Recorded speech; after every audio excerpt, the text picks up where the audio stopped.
Hey bitches, welcome back to the game we're playing. I'm Dave the Usher. The game we're playing is Galaxian for the ColecoVision, and this game is brought to you by GameAnyone.com. And joining me on part 2 of this is Shadow Zach, Volvagia, and Chilean Retro Gamer. How you guys doing? Hey bitches! Hello. Shadow Zach wanted me to greet everyone in this video by saying, "Hey bitches, welcome back."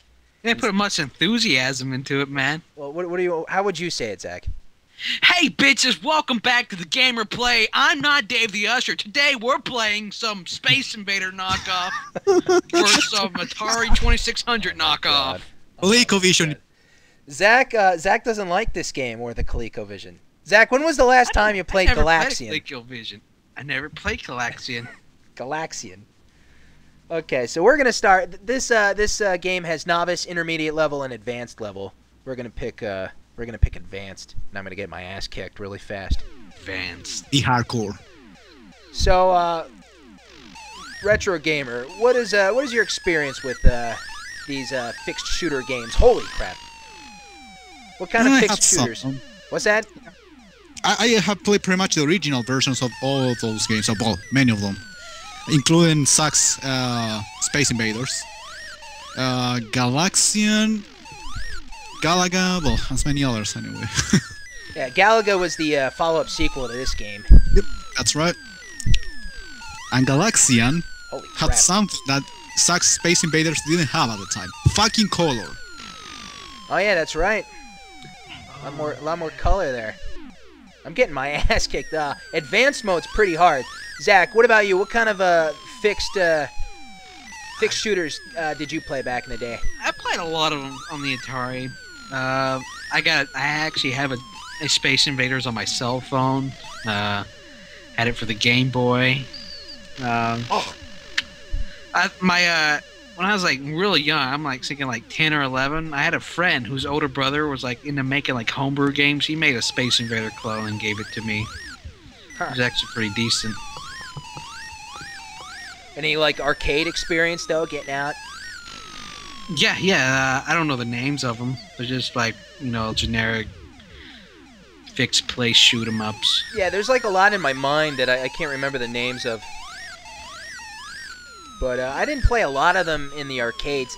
Probably because I could never really find any in the arcades. If like I was at an arcade and I would just see Street Fighter, Mortal Kombat, or Turtles in Time, and The Simpsons, the arcade game, stuff like that. I never really saw any fixed shooter games or anything like that. Usually, the oldest thing you can find on the arcades, well, actually, by the time was Pac-Man, and that's about it. Oh yeah, Pac-Man. I found that, but not a lot of old stuff from the late '70s and early '80s.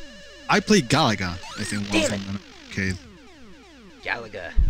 I think that's I have that at the arcade. It's like a Pac-Man Galaga machine.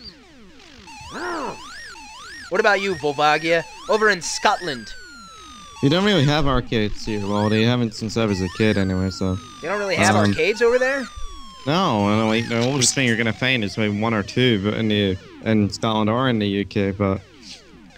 they're not exactly the greatest thing ever here in the city where in America they weren't as big of a hit. Why do you think that is? I don't know. I really actually have no idea. You have no idea. Mainly...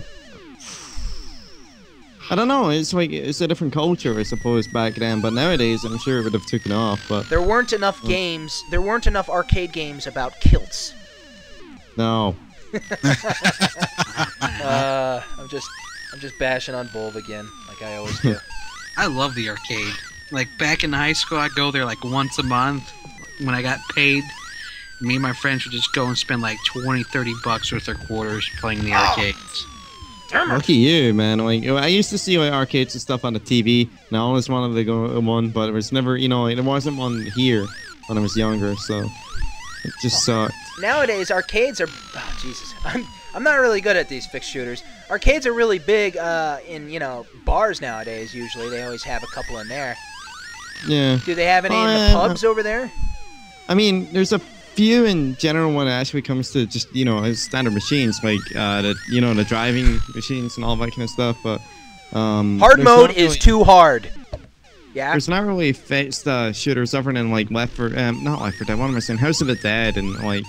a bunch of other things. So those are the only kind of shooter games you can get, and they're not even fixed shooters. They're not like what you're playing, anyway. But House of the Dead and all those kind of games are, you know, like in cinemas and pops and stuff like that, and basically bowling places, bowling alleys, and all sorts of family places to go. But there Chuck E. isn't Cheese. We don't even have Chuck E. Cheese. Chuck here. E. Cheese. Oh man, there's Chuck E. Cheese. I haven't been to Chuck E. Cheese since I was like 6. I've always wanted to go back. Yeah, I haven't been there since I was like 25. got drunk in the bar next door. Took all my clothes off. Ran into Chuck E. Cheese naked. Jumped in the ball pit. True story. That's not a true story. Yeah, right. Oh. Oh, Oh man. That reminds me of an off-topic story, real fast. My friend, when he was a kid, he was petrified by the Chuck E. Cheese. One time he was near the ball pit, and he saw this kid in the ball pit sneeze, and like a bunch of snot came out of his nose, and he sneezed all over the ball pit balls, and then he started to throw them around at like other kids, like grenades. He started throwing them around. So ever since then, he's never been back in the Chuck E. Cheese. I have no idea what that has nothing to do with this game or anything about arcades. I don't know. But I guess he never went back in to play arcades in the Chuck E. Cheese either. That's what it has to do. Anyway. So yeah, he was traumatized. He was traumatized by that. Oh, that poor bastard. Poor kid. Poor buddy. But yeah, you never had any of those Chuck E. Cheese type things over there, Volv, to play arcades or skee ball, that kind of thing.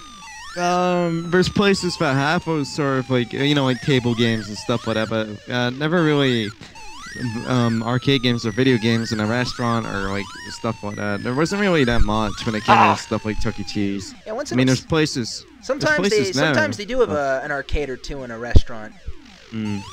Like depends. Well, like Burger King over here used to have a PlayStation 2 in it, and like people used to play 2? Crash. Yeah, well, that was like back in 2000 though, or like 2004 or something. I can't remember. But it was like one of those stands. It wasn't anything big.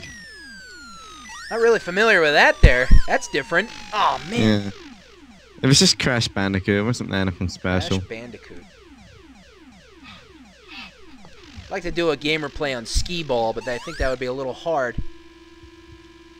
I'm skee ball champion, got my own balls. I think my game froze. My game froze. That's awesome.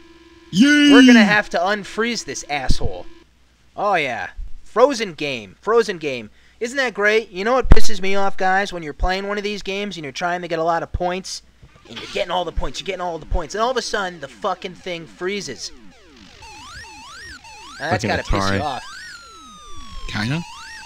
No, but back in the day, that's what we had to deal with, right, guys? I'm sure we've all had experiences of, we're kicking ass, we're almost done the game, we've almost beaten it, we got a big high score going, and all of a sudden the fucking thing freezes. Oh, a Nintendo 64, you kick the fucking thing and it freezes. Tap it and it freezes. Nintendo 64, with Nintendo, that would happen a lot with Nintendo. Mm-hmm. But not so much with the SNES. I don't have many experiences with the SNES freezing. Because they had one of those holders, like it would walk in. Yeah. It would walk in at this point. But Nintendo 64 was just a case of put it in and hope the fuck it stays there. So thanks a lot, ColecoVision, asshole.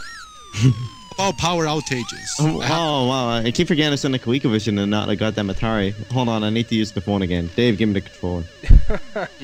Here's the phone. Here's the phone controller. Awesome stuff. Burr, burr. Would you prefer these games to have background music or not? Just sound effects. I'm not sure, to be honest. I can't really imagine fucking an Atari or ColecoVision game having, background music to it. To be honest, sometimes I'm surprised it even has sound effects. Oh, it has to have sound effects. Oh, damn, it shouldn't have done that. Game over. One more game. Awesome stuff, man. I think the game would be kind of boring nowadays without sound or music. Hey, people still play Space Invaders. Oh yeah, people are still obsessed with these types of games.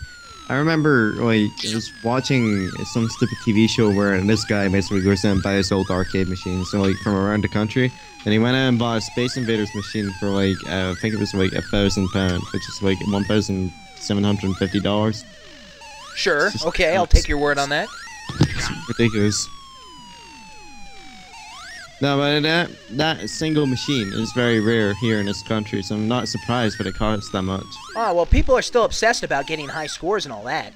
Yeah, well, the guy basically goes around buying, stupid old arcade machines and then selling them off for a higher price. I actually got an Sure. arcade machine in my room with me right now. I've mentioned that about several times. I got the Commando arcade by Capcom. Captain Commando.